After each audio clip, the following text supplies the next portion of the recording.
Hello मेरे प्यारे बच्चों, स्वागत है आप सभी का आपके अपने प्यारे से यूट्यूब चैनल स्पाइस स्टडी पर। सो माय डियर स्टूडेंट, आपकी जो तैयारी है कैसी चल रही है और आप कैसे हैं? मस्त होंगे, स्वस्थ होंगे, बढ़िया होंगे। और आपकी जो तैयारी है बहुत अच्छे से चल रही है। अभी फ़िलहाल में प्रैक्टिकल चल रहे हैं, तो इसी पर्पज़ से मैंने वीडियो बनाई है। जो प्रैक्टिकल में जो एग्ज़ामिनर होता है, जो ज़्यादा क्वेश्चनों पर नज़र होती है, उसी को मैंने चुना है। और उम्मीद है कि आप मेरे द्वारा जो ये क्वेश्चन दिए जाएंगे ये आपको प्रैक्टिकल में 100% ही बूझे जाएंगे। बस आपको करना क्या है, मेरे द्वारा जो 27-28 क्वेश्चन हैं ये आपको पूरी अच्छी तरीके से रट लेने हैं, अच्छे से आपको कवर कर लेने हैं। और बाकी कुछ नहीं होना, जो प्रैक्टिकल में बूझा जाएगा सब कुछ इस मेरे द्वारा वीडियो द्वारा लगेगा। तो चलिए शुरुआत करते हैं और एक ही क्वेश्चन को डिटेल में समझने की कोशिश करते हैं। हमें केवल इसमें केवल मात्रक ज़्यादातर याद रखने हैं और इसका वीमा तो बहुत कम हो गए हैं, बट सीधा सीधा क्या पूछता, फॉर्मूले बूझने की कोशिश करता।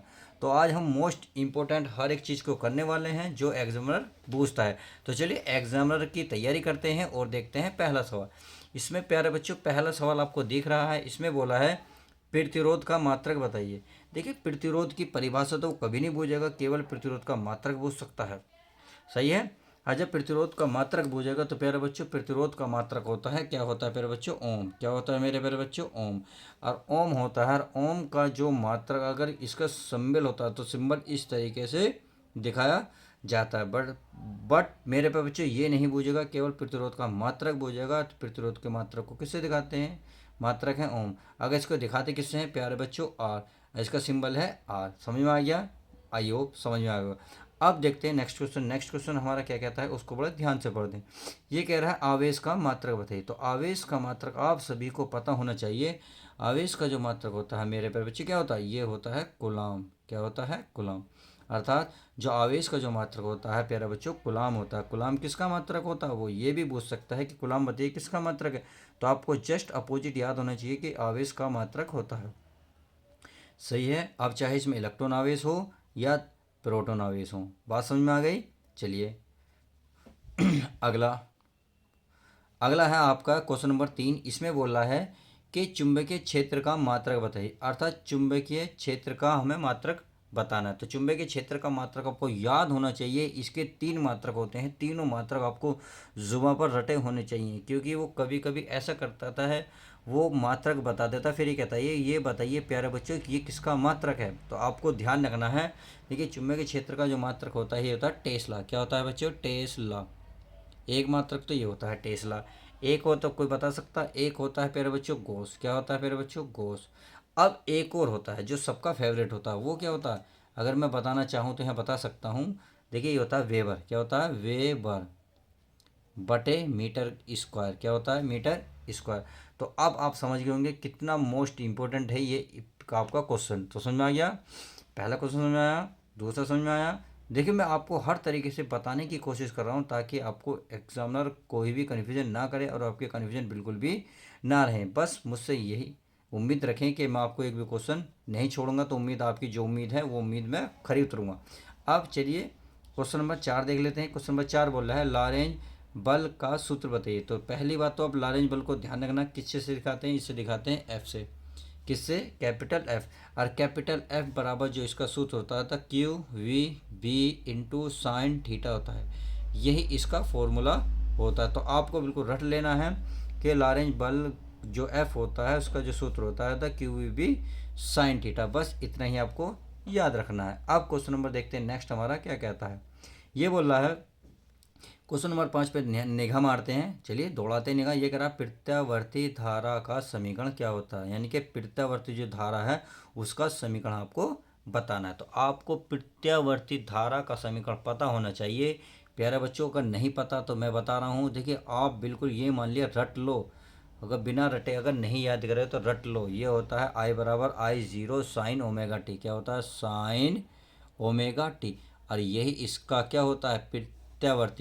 प्रत्यावर्ती धारा का समीकरण होता है। तो समझ में आ गया? आई बराबर आई जीरो साइन ओमेगा टी। तो चलिए अच्छी बात है, क्वेश्चन 5 क्लियर हो गया। अब देखते हैं क्वेश्चन नंबर 6। ये बोल रहा है इसमें क्या रहा है प्रकाश का परावर्तन क्या होता है, यानी कि जो प्रकाश का परावर्तन होता है क्या होता है, तो आपको पता होना चाहिए। अगर इसकी परिभाषा मैं थोड़ा सा बता दूं, क्योंकि देखो आपको पता तो जनरली होना चाहिए, क्योंकि वो डायरेक्ट ही पूछ सकता है कि परावर्तन होते ही प्रकाश का परावर्तन क्या होता है। तो प्रकाश का परावर्तन यानी कि कोई समतल पृष्ठ पर जब प्रकाश पड़ता है तो इस समतल पृष्ठ से टकराकर यह उसी माध्यम में लौट जाता है जिस माध्यम से आया था, यही प्रकाश का परावर्तन कहलाता। आई होप इतनी बात समझ गए होंगे कि जब प्रकाश किसी एक माध्यम से आता है और समतल पृष्ठ से टकराकर उसी माध्यम में लौट जाता है तो उसकी यह घटना प्रकाश का परावर्तन कहलाता है। अब कभी कभी प्यारे बच्चों ये पूछ लेता है कि प्रकाश का अपवर्तन बताइए। अगर परावर्तन शब्द ना लेकर वो अपवर्तन लगा देगा तो आप परिभाषा क्या बताएंगे, तो चलिए उसको भी बड़े ध्यान से समझ लेते हैं। ये मैं बता देता हूँ यहाँ पे, चलिए हल्का सा दिख रहा होगा भाई। अगर मान लो ये आपका तल है और ये आपका लंब है, तो एक माध्यम से प्रकाश किरण आई और इस टकराने के बाद या तो इस अभिलंब की ओर झुक जाएगी या इससे दूर चली जाएगी। अर्थात कहने का मतलब है ये एक माध्यम है, ये दूसरा माध्यम है।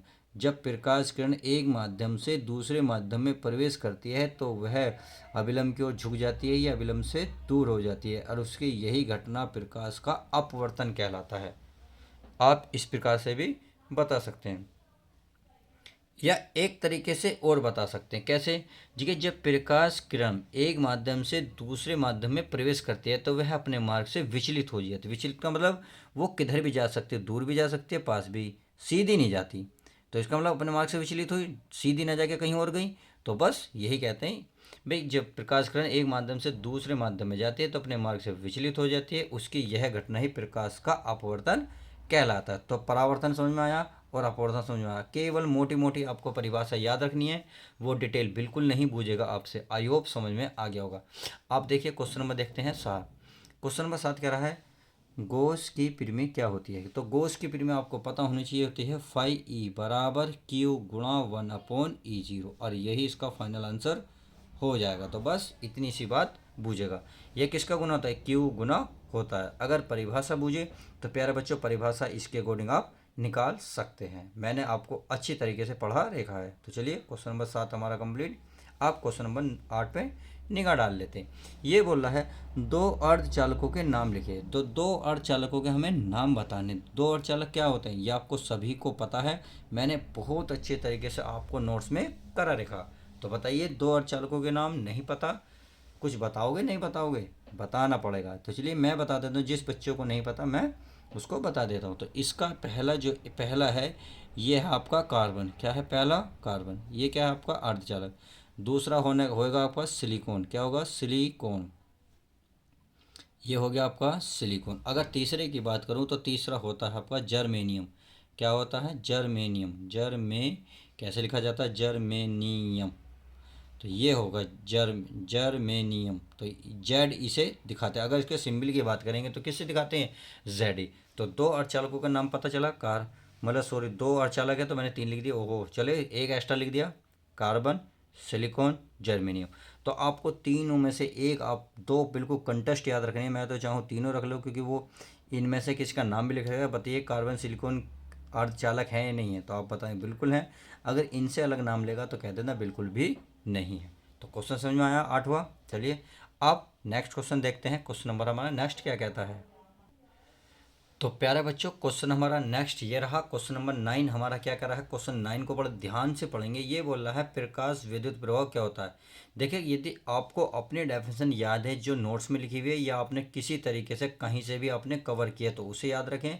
जरूरी नहीं है जो मैंने लिखी है वही आपको याद होनी चाहिए। ये तो उन बच्चों के लिए है जो बच्चों की नहीं लिखी हुई या किसी वजह से छूटी हुई है। तो चलिए इस क्वेश्चन को बड़े ध्यान से पढ़ते हैं। इसमें बोला है कि प्रकाश विद्युत प्रवाह क्या होता है। तो यह है जब किसी धातु की सतह पर जब निश्चित आवर्ती से अधिक प्रकाश डाला जाता है, यानी कि जब किसी धातु की जो सतह होती है ना, जब उस पर निश्चित आवर्ती यानी कि जो निश्चित होता है उससे अधिक प्रकाश डाला जाता है तो प्रकाश की तरंग यानी कि इलेक्ट्रॉन उत्सर्जित होने लगते हैं। इस घटना को ही प्रकाश विद्युत प्रवाह कहते हैं। तो आई होप समझ गए होंगे कि कितना आसान है इस क्वेश्चन का आंसर।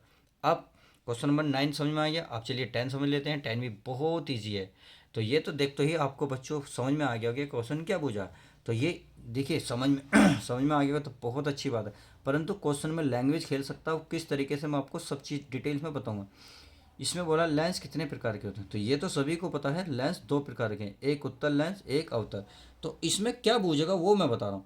पहला मान लो, पहला है उत्तल, क्या है उत्तल, उत्तल लेंस। अब उत्तल लेंस होते कैसे हैं ये क्वेश्चन आपके सामने खड़ा कर दिया तो कैसे करोगे।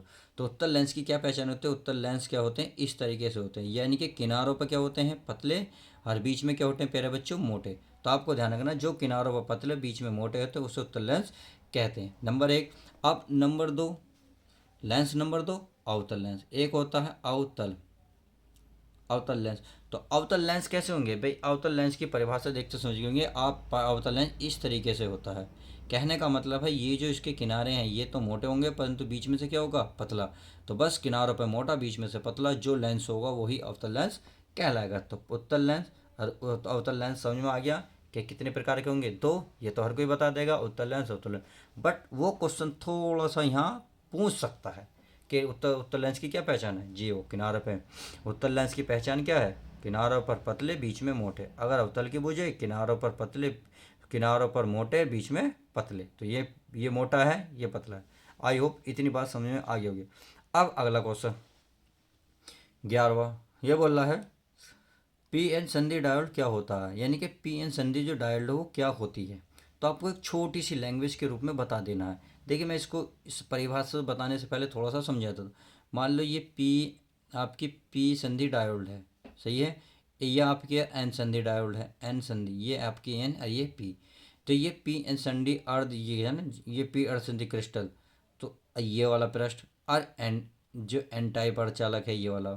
तो इन इन दोनों के पृष्ठ है, ये पृष्ठ टकराया, तो जहाँ ये आपस में जुड़ते हैं या टकराते हैं उसी स्थान को क्या कहते हैं, पी एन संधि डायोड कहते हैं। तो वही परिभाषा मैंने इसमें लिखी है, देखिए इसमें लिखा है जब पी टाइप अर्धचालक क्रिस्टल को एन टाइप अर्धचालक क्रिस्टल से जोड़ा जाता है, यानी कि जो पी टाइप अर्धचालक है एन टाइप अर्धचालक से आपस में क्या करा, इन्हें कनेक्ट करा, जोड़ा, तो वह स्थान जहां दोनों आपस में जुड़ते हैं, यानी कि जहां ये एक दूसरे को क्या कर रहे हैं, ज्वाइंट कर रहे हैं, जोड़ते हैं, तो उस स्थान को पी एन संधि डायोड बोला जाता है। तो आई होप इतनी बात क्वेश्चन बिल्कुल अच्छे तरीके से समझ में आ गया होगा। अब अगला क्वेश्चन, अगला कह रहा है एक इलेक्ट्रॉन पर आवेश कितना होता है। ये क्वेश्चन मोस्ट इंपोर्टेंट है एग्जामिनर का, क्यों, क्योंकि बच्चे बहुत ज़्यादा कन्फ्यूजन इसमें होते हैं। तो एक इलेक्ट्रॉन यानी कि ई बराबर होता है माइनस का 1.6 गुणा 10⁻⁻19 कूलम। ये इस बात का बिल्कुल ध्यान रखना, यानी कि इसको तो बिल्कुल कंटेस्ट कर ही लो। इलेक्ट्रॉन बूझेगा तो माइनस लगाएंगे, अगर एक प्रोटॉन बूझेगा तो पॉजिटिव लगा देंगे। इस बात का ध्यान रखना, एग्जामिनर क्या बूझ रहा है बड़े ध्यान से समझ के बताना है। तो क्वेश्चन नंबर 12 क्लियर हुआ। अब चलिए क्वेश्चन नंबर देखते हैं नेक्स्ट हमारा क्या बोलता है। तो क्वेश्चन नंबर नेक्स्ट है हमारा 13। क्वेश्चन नंबर 13 ये कह रहा है कि बताइए कि दी ब्रोगली तरंग दैर्घ्य का सूत्र बताइए, यानी कि दी ब्रोगली तरंग दैर्घ्य को किससे दिखाते हैं, बता सकते हो प्यारे बच्चों।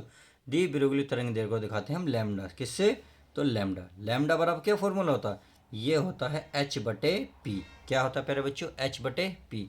अब एच क्या होता है, ये क्वेश्चन उसका बड़ा फेवरेट है जी, क्योंकि इसका बहुत महत्व है इस क्वेश्चन में। तो ध्यान रखना, लैम्डा तो आपका तरंग दे रहे हैं, एच आपका प्लांग नियतांक, तथा पी क्या है, पी आपका संवेग है।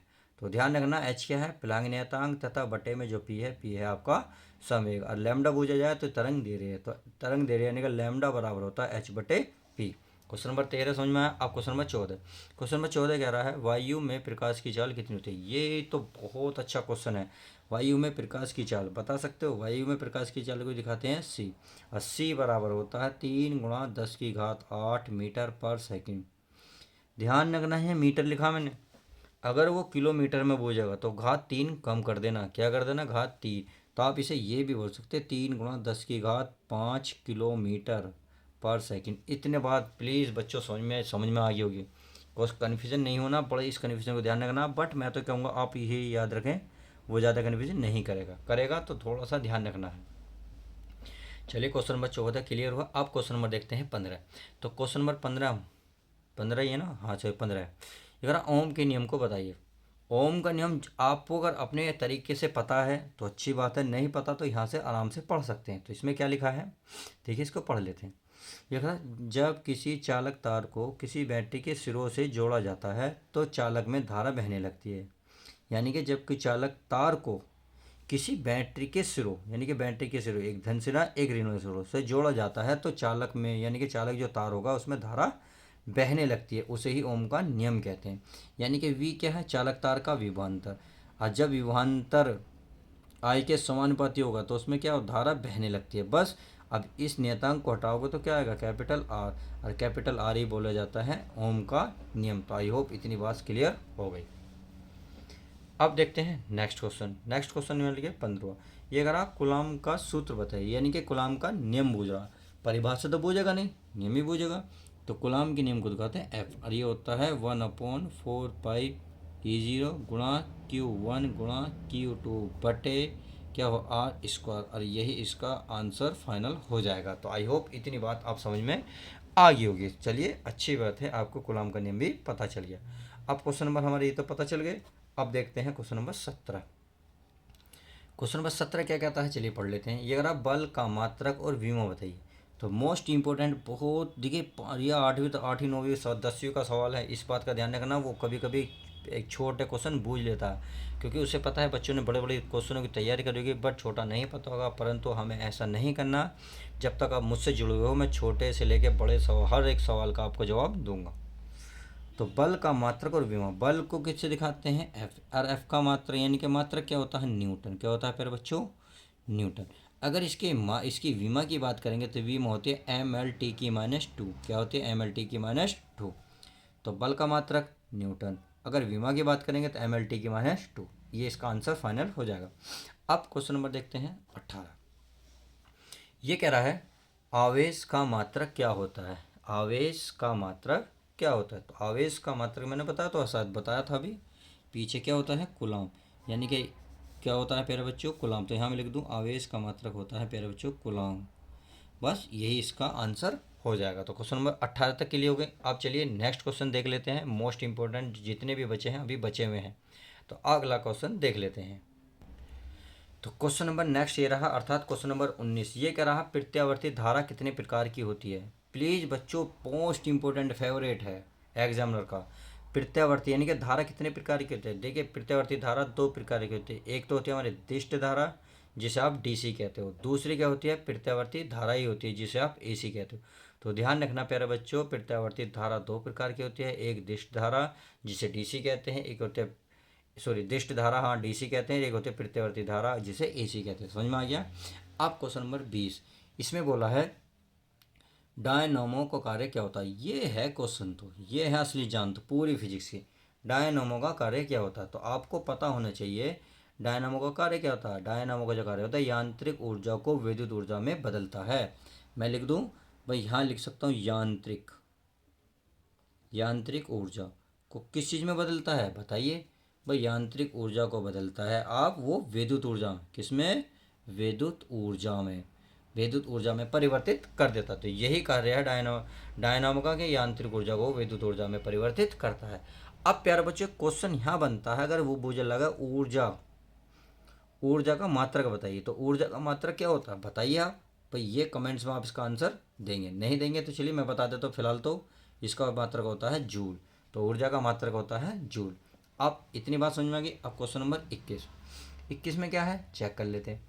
ये बोला है 1 जूल ऊर्जा क्या होती है। 1 जूल ऊर्जा क्या होती है, तो बताइए 1 जूल ऊर्जा क्या होती है। यानी कि आपको क्या बताना है, इसकी परिभाषा बतानी है। तो ये आपका रहा कमेंट्स में, इसका आंसर आपको 100% देंगे।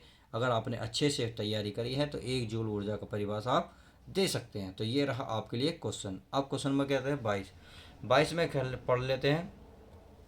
22 लिख रहा है कि अश्व शक्ति किसका मात्रक है। तो बताइए अश्व शक्ति किसका मात्रक है, ये है आपका, बताइए भाई। नहीं पता तो चलिए बता देते हैं, क्योंकि बूझ लेता है अश्व शक्ति किसका मात्रक है। तो ये है आपका विद्युत सामर्थ्य का, किसका, विद्युत सामर्थ्य का। तो मैं लिख देता हूँ विद्युत सामर्थ्य। तो विद्युत सामर्थ्य का मात्रक क्या है, अश्व शक्ति। तो इस बात को ध्यान रखना, किस तरीके से क्वेश्चन घुमाएगा आपको हर तरीके से पता होना चाहिए। अब क्वेश्चन नंबर कौन सा है 23। तो 23, सॉरी, हाँ 23 वही है, 22 तक हो गए। विद्युत मोटर का कार्य क्या होता है? तो विद्युत मोटर का कार्य क्या होता है तो बताइए भाई। विद्युत मोटर का कार्य होता है विद्युत ऊर्जा को यांत्रिक ऊर्जा में बदलना। कैसे याद रखेंगे भाई विद्युत?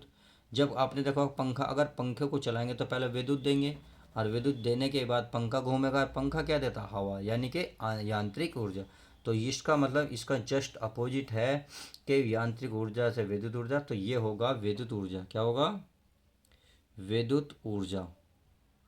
विद्युत ऊर्जा किस में चेंज हो जाएगी? ये हो जाएगी आपकी यांत्रिक में, यांत्रिक ऊर्जा में। आई होप इतनी बात समझ में आ गई होगी। तो चलिए, अच्छा अच्छी बात है, क्वेश्चन आपका समझ में आ गया। अगला क्वेश्चन है 24वां। इसमें बोला है प्रकाश का वर्ण विक्षेपण क्या होता है? तो चलिए इसको पढ़ लेते हैं। जब प्रकाश प्रिज्म से होकर गुजरता है तो वह अपने 7 रंगों में विभक्त हो जाता है। यह घटना ही प्रकाश का वर्ण विक्षेपण कहलाती है। तो देखिए, क्वेश्चन हो सकता है ये वाली लैंग्वेज ना बूझे, परंतु आसान है, बता सकते हो भाई। जब प्रकाश, भाई कोई प्रकाश है, अरे प्रिज्म है, प्रकाश पड़ा तो ये अपने 7 रंगों में व्यक्त हो जाते हैं। प्रिज्म पर पड़ते ही, बस इसको ही वर्ण विक्षेपण कहते हैं। अब ये पूछता है सबसे ज़्यादा विचलन किसका होता है? विचलन का मतलब होता है अपने मार्ग से सबसे ज़्यादा कौन सा रंग बिखरता है? ये होता है बैंगनी रंग का। अब यदि मैं कह लूँ सबसे ज़्यादा, सबसे कम विचलन किसका होता है? तो लाल रंग का, इसलिए मैंने लाल रंग में इसे लिखा है। समझ में आ गया? लाल रंग क्यों खतरे का दूर से दिख जाता है? क्योंकि ये बिखरता नहीं है बहुत दूर से, परंतु बैंगनी रंग हमें दिखाई जल्दी नहीं देता। तो समझ में आ गया, सबसे ज़्यादा विचलन बैंगनी रंग का और सबसे कम लाल रंग का। क्वेश्चन 24 तक कंप्लीट हुए। अब चलिए नेक्स्ट देखते हैं क्वेश्चन हमारे आगे क्या कहता है। तो क्वेश्चन नंबर है आपका 25। ये कह रहा है दृष्टि दोष कितने प्रकार का होता है? तो बताइए प्यारे बच्चों, दृष्टि दोष कितने प्रकार का? दृष्टि दोष 3 प्रकार का होता है। जी हाँ, आपने बिल्कुल सही सुना। अब तक पढ़ा होगा आपने 2, बट तो होता कितना है? 3। एक होता है आपका निकट दृष्टि दोष। तो निकट दृष्टि दोष में क्या होता है? निकट की वस्तुएं तो स्पष्ट नजर आती हैं, बट दूर की वस्तु हमें नहीं स्पष्ट दिखाई देती। समझ में आया पहला? तो एक हो गया निकट दृष्टि दोष। को दूसरा कौन सा होगा? दूर दृष्टि दोष। क्या होगा? दूर दृष्टि दोष। दूर दृष्टि दोष में आपको दूर की वस्तु तो स्पष्ट नजर आएंगी, बट निकट की वस्तु स्पष्ट नजर नहीं आएंगी। अच्छा जी, आगे क्या रहा है? अच्छा, तीसरा तीसरा क्या होता है? ये होता है जरा दृष्टि दोष। क्या होता है? जरा दृष्टि दोष। तो कमेंट्स में इसका आंसर बताइए। जैसे मैंने निकट दृष्टि दोष और दूर दृष्टि दोष के बारे में बताया, तो जरा दृष्टि दोष के बारे में आप क्या जानते हैं, इसको कमेंट्स में आप बताएंगे। समझ में आ गया? तो दृष्टि दोष कितने प्रकार के होते हैं? 3। एक निकट दृष्टि दोष, एक दूर दृष्टि दोष, एक तीसरा जरा दृष्टि दोष। अब चलिए 25 और 26 देख लेते हैं। तो 26वां क्वेश्चन क्या कहता है, पढ़ लेते हैं। स्पष्ट दृष्टि की न्यूनतम दूरी कितनी होगी, कितनी होती है? तो ये तो यार सबको पता होना चाहिए मेरे प्यारे बच्चों। ये क्या होती है? ये होती है 25 सेंटीमीटर।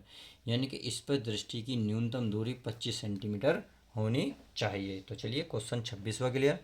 अब देखते हैं 27वां। ये अगर ट्रांसफार्मर का क्या कार्य होता है तथा यह किस सिद्धांत पर कार्य करता है? तो ये तो हो सकता है 1% वो डाउन कर दे, परंतु ये उसका फेवरेट है। ये पूछता है जी किस सिद्धांत पर कार्य करता है। तो आपको पहले तो ये पता होना चाहिए ट्रांसफार्मर का क्या कार्य होता है। तो ट्रांसफार्मर का जो कार्य होता है उच्च विभव को निम्न विभव में बदलता है, या निम्न विभव को उच्च विभव में बदलता है। समझ में आया? यानी कि ट्रांसफार्मर जो है उच्च विभव को निम्न विभव में बदलता है, निम्न विभव को उच्च विभव में, यानी कि इसके एक दूसरे को बदलता रहता है। अर्थात आप ये कह सकते हैं वोल्टेज को अप डाउन करने का कार्य करता है। इतनी बात समझ में आ गई। अगला तथा है किस सिद्धांत पर कार्य करता है? तो ये इंपॉर्टेंट है, तो ये मैं लिख देता हूँ। ये जो है ये है कौन से सिद्धांत पर कार्य करता है? ये करता है अनोन्य अनोन्य अनोन्य प्रेरण। प्रेरण के सिद्धांत पर कार्य करता है। बस आपको इतना बता देना है और आपके फाइनली आपका प्रैक्टिकल अच्छे से चला जाएगा। तो मेरे द्वारा जो क्वेश्चन, ये 27-28 क्वेश्चन जो आपको दिए गए थे, वेरी इंपॉर्टेंट है। अगर आपने वीडियो एक बार समझ में नहीं आती तो वीडियो को 2 बार देखें, 3 बार देखें। अर्थात मैं चाहूँगा इस वीडियो को जितनी चाहो उतनी बार देखो, बट एग्जामिनर के सामने एक भी क्वेश्चन छूटना नहीं चाहिए। अब मेरा टारगेट यही है। देखिए इतनी मेहनत करी तो एक लाइक तो प्यारे बच्चों कर ही सकते हो। तो चलिए, उम्मीद है आप मेरी बात समझ गए होंगे। तो चलिए मिलते हैं नेक्स्ट वीडियो के साथ। जब तक के लिए दोस्तों good bye, take care, love you guys. मिलते हैं नेक्स्ट वीडियो में।